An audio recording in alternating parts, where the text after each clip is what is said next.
সজীব ওয়াজেদ জয়, আপনাকে আমাদের অনুষ্ঠানে স্বাগত জানাই। আপনি আমাদের শুভেচ্ছা এবং কৃতজ্ঞতা জানবেন।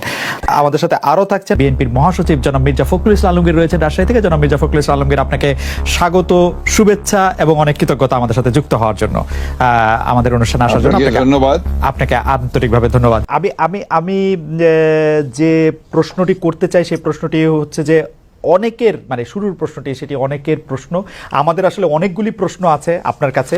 আপনার যে প্রশ্নের জবাব আপনি যেভাবে দিতে চান সেভাবে দিবেন, না দিতে চাইলেও আমরা দিব, মানে আমরা এটা নিতে পারবো, এত অসুবিধা নাই। আমাদের প্রথম যে প্রশ্ন সেটি হচ্ছে যে আমরা দেখেছি যে 5ই আগস্টে ক্ষমতার পট পরিবর্তনের পরে শেখ হাসিনা পালিয়ে যাওয়ার পরে তিনি ভার্চুয়ালি একটি জায়গায় তার পরদিনই ভার্চুয়াল বক্তব্য দিয়েছিলেন, বিভিন্ন অনুষ্ঠানে অনলাইনে সক্রিয় থাকছেন, বক্তৃতা দিচ্ছেন। দেশের পক্ষ থেকে এই দাবি আছে তাকে দেশে আসার, দেশে ফেরা উচিত, মানে সে সময়টা কখন হতে পারে? ওনার উদ্দেশ্য হচ্ছে অতি শীঘ্রই বাংলাদেশে ফিরে যাওয়া, রাজনীতি করার জন্য তিনি চান বাংলাদেশে ফিরে যেতে। এখন যেহেতু আমাদের দলকে আবার সংগঠিত করতে হচ্ছে, এটা তিনি করছেন। তিনি ভালো আছেন, তিনি এখন দিল্লিতে আছেন, আমার বোন ওনার কাছে আছেন, আমার বোন তো দিল্লিতে থাকেন। তিনি ভালো আছেন, তবে অবশ্যই ওনার খুবই মন খারাপ। তিনি খুবই দুঃখিত যে দেশের জন্য ওনার বাবা জান দিয়েছেন, আমার পুরো পরিবার জান দিয়ে হারিয়েছে। যে দেশের জন্য তিনি জেল খেটেছেন, এত পরিশ্রম করেছেন, এত উন্নয়ন করেছেন, সেই দেশের মানুষ তাকে এইভাবে অপমান করে বের করে দেবে, তার উপর আক্রমণ করতে যাবে, এটা আমরা কেউ কল্পনা করতে পারিনি। এটা তো আপনার একটা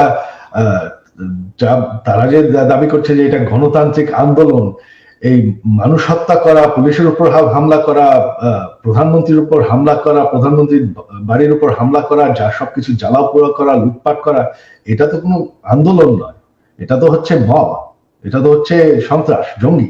বর্তমানে তো আপনারা দেখতে পাচ্ছেন যে এখন তো বাংলাদেশে যেভাবে সংঘর্ষ চলছে, জ্বালাও পোড়াও চলছে, তখন আপনার এটা শুরু হয়ে গেছিল এবং তারা সিদ্ধান্ত দিয়েছিল যে তারা গণভবনকে হামলা করবে। তখন তিনি কিন্তু দেশ ছাড়তে চাননি। আমরা পরিবার থেকে তখন ওনাকে কনভিন্স করলাম যে না, এরা শুধু প্রটেস্টার না, এরা তোমাকে হত্যা করে ফেলবে, তো তোমার দেশ ছেড়ে যেতেই হবে। সরকার পতন হওয়ার আগে থেকে আওয়ামী লীগের নেতা কর্মীর উপর বিভিন্ন জায়গায় ঢাকার বাইরে এবং ঢাকার ভিতরেও হামলা চলছিল, তাদের কয়েকজনকে হত্যা করা হয়েছে। তো এখানে যে শুধুমাত্র সরকারের দোষ দেওয়া হয়, আওয়ামী লীগের দোষ দেওয়া হয়, সেটা ঠিক না। এখন তো দেখা যাচ্ছে আওয়ামী লীগ নাই, আওয়ামী লীগ সরকার নেই, তবে নির্যাতন তো চলছে। আমাদের সকল মন্ত্রীদের বাসা জ্বালিয়ে দেওয়া হয়েছে, বঙ্গবন্ধু মিউজিয়াম পর্যন্ত জ্বালিয়ে দেওয়া হয়েছে, যেখানে জাতির জনক বঙ্গবন্ধু এবং আমার পুরো পরিবারকে হত্যা করা হয়, যেটা একটা মিউজিয়াম ছিল, সেটাকে তারা পুড়িয়ে ফেলেছে। আমাদের নেতাকর্মী কয়েকজন এমপি মারা গিয়েছেন, অনেক নেতাকর্মীকে হত্যা করা হয়েছে। আর আমি শুনতে পাচ্ছি যে হিন্দুদের উপর আক্রমণ হয়েছে, কিছু মন্দির পুড়িয়ে দেওয়া হয়েছে। তো এই সংঘর্ষ তো আগে থেকেই শুরু হয়ে গেছিল। এটা তো এখন তো আমাদের সরকারের দায়ী নাই, আমাদের আওয়ামী লীগ তো এখন আর এই সংঘর্ষের জন্য দায়ী না। দেশের জন্য এত করেছি, এই যে গত 15 বছরে আপনার জানেন আমি ডিজিটাল বাংলাদেশ বানিয়েছি, এটা আমার স্বপ্ন ছিল।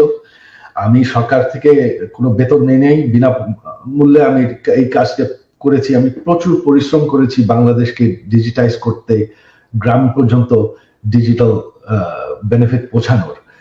তারপরে যদি বাংলাদেশের মানুষ, এই যে উন্নয়ন আমরা করেছি, তারপরে যদি বাংলাদেশের মানুষ আমার পরিবারের সাথে এরকম করে, তাহলে আমাদের আর কিছু বলার আর করার নেই। আওয়ামী লীগ মরে যায়নি, আওয়ামী লীগ হচ্ছে বাংলাদেশের সব থেকে পুরাতন দল। সবাই যে মনে করে যে আওয়ামী লীগের পপুলারিটি নাই, দেশে আপনার 17 কোটি মানুষ, 17 কোটি মানুষের মধ্যে এখনো আপনি যদি নিরপেক্ষ নির্বাচন হয়, আমি জানি আওয়ামী লীগ ভোটে জিতে আসবে। হ্যাঁ, 100% ভোট কোনোদিন কোনো গণতন্ত্রে কোনো সরকার পায় না। আমাদের বিরুদ্ধে যারা ভোট হেরে গেছে বা তারপর তো বয়কট করেছি, হ্যাঁ, এদেরকেই আপনি দেখেছেন যারা আওয়ামী লীগ বিরোধী। তাদেরকেই দেখা গেছে। তবে আওয়ামী লীগের যারা সমর্থক তারা কিন্তু দেশে আছে।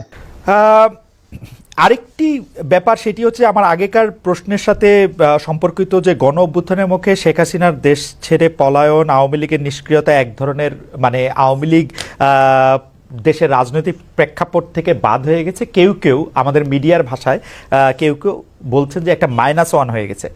অন্তর্বর্তী সরকারকে নিয়ে কোনো -2 সংখ্যা কি আছে? কেন এই প্রশ্নটি উঠছে সেটিও আমি বলি, যেটা কিছুটা আপনি আগেই প্রশ্ন করেছেন যে আওয়ামী লীগ আমলে কিন্তু আমরা দেখেছিলাম যে বেগম খালেদা জিয়ার চিকিৎসার জন্য বারবার বলা হচ্ছিল, কিন্তু 3.5 মাস পরেও বেগম জিয়া এখনও দেশে আছেন, তারেক রহমান সাহেব এখনও দেশে ফিরেন নাই।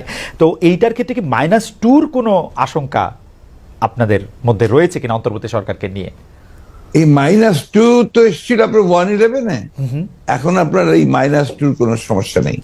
কারণ হচ্ছে যে আমরা আগেই বলেছি, আমি গতকাল একটা ইন্টারভিউতে বলেছি যে বিএনপিকে এখন আর কেউ মাইনাস করতে পারবে না। দেখলাম 1। 2 নম্বর হচ্ছে আওয়ামী লীগ যদি নিজেরা মাইনাস হয়ে গিয়ে থাকে তো সেটা তো আওয়ামী লীগ হয়েছে, কারণ সে দেশেই নাই, তার নেত্রী পালিয়ে গেছে। সুতরাং আপনার এই জায়গাতে তো তারা নিজেই চলে গেছে। এখানে একটা জিনিস আমাদের সবসময় মনে রাখতে হবে, যে রাজনৈতিক দলটি পলিটিক্যালি ব্যাংক্রাফট হয়ে যায়। আওয়ামী লীগ তো এখন আসলে পলিটিক্যালি ব্যাংক্রাফট একটা রাজনৈতিক দল। আমি আগে থেকেই বলছিলাম কথাটা আর কি। তার কোনো রাজনীতি নেই।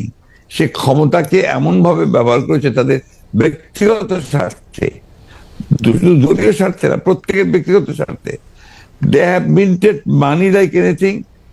দেশকে তারা একেবারে ফোকলা করে দিয়েছে এবং সেই দেশকে ফোকলা করে দিয়ে পালিয়ে গেছে। যদি এই মুহূর্তে নির্বাচন হয়, যেটি আসলে বিএনপি যৌক্তিক সময়ের মধ্যে নির্বাচন দাবি করছেন, তাতে বেগম খালেদা জিয়া কি প্রার্থী হবেন, বা বিএনপি সংসদ নেতা বা প্রধানমন্ত্রী হিসেবে কাকে চাইতে পারে, চেয়ারম্যান নাকি ভারপ্রাপ্ত চেয়ারম্যান? এখানে এই মুহূর্তে এখনই আমাদের এই প্রশ্নগুলো নিয়ে আমরা আপনার কাজ করছি না, কারণ আমরা এখন আমাদের সামনে যে সবচেয়ে বড় চ্যালেঞ্জ সেটা হচ্ছে যে আপনার এই ইন্টারিম গভর্নমেন্টের কাজগুলো তারা যেন শেষ করতে পারে, অর্থাৎ যে সমস্ত সংস্কারের বিষয়গুলো আছে সেই সংস্কার যে কয়েকটা আপনার খুবই নির্বাচন কেন্দ্রিক এবং প্রয়োজনীয়, সেই সংস্কারগুলো করে নির্বাচনের কথা আমরা বলছি। এবং আমরা মনে করি যে এটা আপনার যথা সময়ে সেটা অনুষ্ঠিত হবে। এবং দেশনেত্রী বেগম খালেদা জিয়া তো আমাদের পার্টির চেয়ারপারসন, এবং তিনি যদি নির্বাচন করতে সক্ষম হন শারীরিকভাবে, তাহলে অবশ্যই তিনি নির্বাচন করবেন। অন্যদিকে যেন তারেক রহমান সাহেব আমাদের দলের ভারপ্রাপ্ত চেয়ারম্যান এখন আছেন, এবং তিনিও নির্বাচন করতে চাইলে তিনিও নির্বাচন করতে চান, সেটা উনি করতে পারবেন যে কটা সিটি তিনি করতে চান। তো এই নিয়ে কোনো সমস্যা নেই। সুতরাং খালেদা জিয়া নির্বাচন করলেন, প্রধানমন্ত্রী হলেন, বা তারেক রহমান সাহেব নির্বাচন করে প্রধানমন্ত্রী, এটা নিয়ে কোনো সমস্যা নেই। এই ব্যাপারে পার্টিতে আমাদের কোনো সমস্যা আছে বলে আমি মনে করি না। কেউ কেউ এরকম ইঙ্গিত করছেন যে বিএনপি আসলে এই মুহূর্তে নির্বাচনের জন্য আসলে চাপ দিতে চাচ্ছে, সরকারকে চাপ দিচ্ছে, তার ফলে সরকার একটু আনস্টেবল হচ্ছে। এইটা কি ঠিক? আবার অন্যদিকে সরকারের একটা জায়গা থেকে মনে হচ্ছে যে সরকার 2 বছর 4 বছর, হঠাৎ করে ডক্টর ইউনূস এটা 4 বছরের কথা বলাতে সেটা নিয়েও একটা বিভ্রান্তি তৈরি হয়েছে। আপনি এটাকে কিভাবে দেখেন? আমি দেখি একটু ভিন্নভাবে। এটা দেখি যে আমাদের দেশের মিডিয়া বা আপনারাই যারা মিডিয়াতে কাজ করেন, আপনারা সাথে স্পেকুলেশনস করেন, এবং স্পেকুলেশন করলে এটা আপনাদের হয়তো বা খুব ভররা হয়, কিন্তু আমাদের জন্য আমরা এই ব্যাপারটা আমি ব্যক্তিগতভাবে খুব বেশি আগ্রহী নই। কারণ আমরা এই আপনি যে কথাগুলো বললেন তার একটার সঙ্গে কোনো বাস্তবতার মিল নেই, এবং আমরা সেই ধরনের কোনো চিন্তা করছি না বা সে ধরনের করছেও না। এবং আমি এখন পর্যন্ত দেখিনি যে আপনার সরকার যারা ইন্টারিম গভর্নমেন্ট আছেন তারা বেশি সময় থাকতে চান, 4 বছর থাকতে চান। কথাগুলো সেভাবে আসেনি, এগুলো আপনার মিসরিপ্রেজেন্টেড হয়েছে মিডিয়াতে। আর দ্বিতীয়ত আমরা যেটা বলছি, আমরা বলছি যে আমরা চাই যে আপনার একটা যৌক্তিক সময়ের মধ্যে সংস্কারগুলো হয়ে গেলে আমরা অবশ্যই নির্বাচনে যেতে চাই। আপনারা যৌক্তিক সময়টা, মানে হ্যাঁ আমাদের দোষ আছে জনাব মির্জা ফখরুল সালামকে আমরা ঠিকই, আমি দোষের কথা বলছি না, আমি দোষের কথা বলছি না। আমাদের কথা বলছি যে মিডিয়া আপনার স্পেকুলেট করেন, স্পেকুলেশন মিডিয়া করতেই পারে, কিন্তু আমরা যেটা বাস্তবতা আমি আপনাকে সেটাই বলছি। না মানে আপনি যদি অনুমতি দেন আমাদের অবস্থাটা আমরা একটু বলি, যে আমাদের কাছে মনে হচ্ছে যে নির্বাচন সংস্কার মানে কিছু বলা হচ্ছে যে কিছু যৌক্তিক সংস্কার করে যদি নির্বাচনটা না দেওয়া হয় তাহলে বিএনপি যখন ক্ষমতায় আসবে বা অন্য কেউ যখন ক্ষমতা আসবে তারাও আসলে একই সরকারের সমান ফেসিস্ট হতে পারে, গত সরকারের সমান। তো সেইটা চিন্তা করে তাদেরকে সংস্কারের কথা বলা হচ্ছে। আমি এটার সঙ্গে একেবারেই একমত নই। আমি ঘোরতর আপত্তি জানাচ্ছি, তীব্র প্রতিবাদ জানাচ্ছি। বিএনপির সঙ্গে ফ্যাসিস্ট আওয়ামী লীগের তুলনা করার কোনো কারণই থাকতে পারে না। কারণ বিএনপি ইজ এ পার্টি যে দলটা বহুদলীয় গণতন্ত্র নিয়ে এসেছে।